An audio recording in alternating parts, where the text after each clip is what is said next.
ఏపీలో వైసీపీ నేతలకు అరెస్టు భయం పట్టుకుందా? ఒక్కో శాఖలో జరిగిన తప్పులను తోడుతున్నారా? తాజాగా liquor scam allegations peak level కు చేరుకున్నాయి.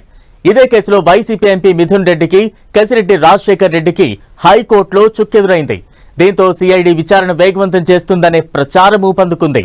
ఇటు మరో మాజీ మంత్రి కాకాని సైతం పోలీసులకు చిక్కకుండా దోబూచులాడుతున్నారట.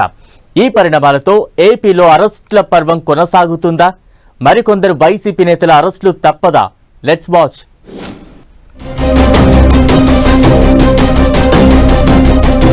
ఏపీలో వైసీపీ నేతలను అరెస్టు భయం వెంటాడుతోందనే టాక్ పొలిటికల్ సర్కిళ్లలో బిగ్ సౌండ్ చేస్తోంది.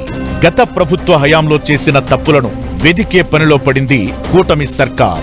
ఏ నాయకుడు ఏ చిన్న తప్పు చేసినట్టు ఆధారం దొరికినా వదిలిపెట్టడం లేదు. కూపిలాగి జైల్లో కూర్చోబెడుతోంది. మాజీ ఎమ్మెల్యే వల్లభనేని వంశీ నుంచి మొన్న పోసాని కృష్ణమురళి వరకు ఇదే తంతు జరిగింది. తాజాగా ఏపీలో జరిగిన లిక్కర్ స్కామ్ మళ్లీ తెరపైకొచ్చింది. ఏపీలో వైసీపీ హయాంలో ఎక్సైజ్ శాఖలో అనేక అక్రమాలు చోటు చేసుకున్నాయని కూటమి సర్కార్ మొదటి నుంచి చెప్పుకుంటూ వస్తోంది. ప్రభుత్వమే మద్యం షాపులు తెరిచి విక్రయాలు చేసిందని ఆరోపిస్తోంది. వైసీపీ ప్రభుత్వంలో రకరకాల మద్యం బ్రాండ్లు తెచ్చి వేల కోట్ల రూపాయల అవినీతి చేశారని లెక్కలు బయటపెడుతోంది. అయితే మద్యం కుంభకోణం కేసులో వైసీపీ ఎంపీ మిథున్ రెడ్డికి ఉచ్చు బిగుసుకునేలా ఉందనే ప్రచారం ఇప్పుడు ఊపందుకుంది. మిథున్ రెడ్డి దాఖలు చేసిన ముందస్తు బెయిల్ పిటిషన్ను హైకోర్టు డిస్మిస్ చేసింది. దీంతో ఆయన సుప్రీంకోర్టును ఆశ్రయించారు. వైసీపీ హయాంలో భారీ మద్యం కుంభకోణం జరిగిన సంగతి తెలిసిందే. దీనిపై గతేడాది సెప్టెంబర్ 23న సిఐడి పోలీసులు కేసు నమోదు చేశారు. ఈ మేరకు ఏపీ బేవరేజెస్ కార్పొరేషన్ అప్పటి ఎండీ వాసుదేవరెడ్డిని విచారించారు. ఆయనిచ్చిన 161 పేజీల స్టేట్మెంట్ ను పరిశీలిస్తే నచ్చిన కంపెనీలకు మద్యం ఆర్డర్లు ఇవ్వడంలో మిథున్ రెడ్డి కీలక పాత్ర పోషించినట్టు తెలుస్తోంది. దీంతో తనను ఎక్కడ అరెస్టు చేస్తారేమోనే భయంతో వైసీపీ ఎంపీ మిథున్ రెడ్డి కోర్టుల చుట్టూ తిరుగుతున్నారని ప్రచారం జరుగుతోంది. మరోవైపు మద్యం కేసులో కసిరెడ్డి రాజశేఖర్ రెడ్డి కూడా హైకోర్టులో చుక్కెదురైంది. సిఐడి నోటీసులను సవాల్ చేస్తూ హైకోర్టులో పిటిషన్ వేశారు కసిరెడ్డి. విచారణ జరిపిన న్యాయస్థానం కసిరెడ్డి పిటిషన్ను డిస్మిస్ చేసింది. ఈ కేసులో కర్త కర్మ క్రియ అంతా కసిరెడ్డి రాజశేఖర్ రెడ్డి అంటూ ఒకప్పటి వైఎస్ఆర్సీపీ ఎంపీ విజయసాయిరెడ్డి కూడా ఆరోపించారు. ఈ పరిణామాల నేపథ్యంలో ఈ కేసులో సిఐడి వేగం పెంచుతోందనే అంచనాలు నెలకొన్నాయి.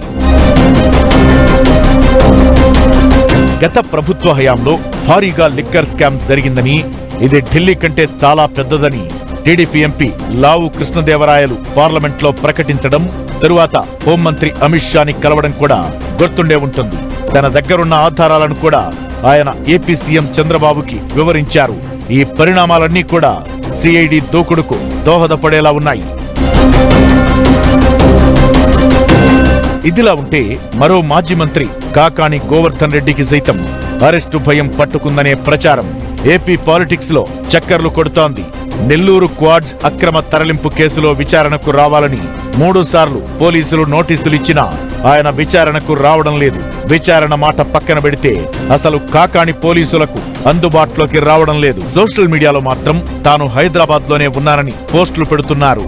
మరోసారి కార్యకర్తలకు ఫోన్ చేసి తాను నెల్లూరులోనే ఉన్నట్టు చెబుతున్నారట. ఇలా కాకాని ఎక్కడ ఉన్నారో క్లారిటీ ఇవ్వకుండా పోలీసులతో దోబూచులాడుతున్నారని పొలిటికల్ సర్కిళ్లలో వినిపిస్తున్న టాక్. ఏది ఏమైనా కొందరు వైసీపీ నేతలు ముందస్తు బెయిల్ కోసం కోర్టుల చుట్టూ తిరుగుతున్నారు. మరికొందరు నేతలు మాత్రం విచారణకు పిలిచినా రాకుండా తిరుగుతున్నారు. భవిష్యత్తులో ఏపీలో ఇంకెన్ని పరిణామాలు చోటు చేసుకుంటాయోనని ఉత్కంఠను క్రియేట్ చేస్తోంది.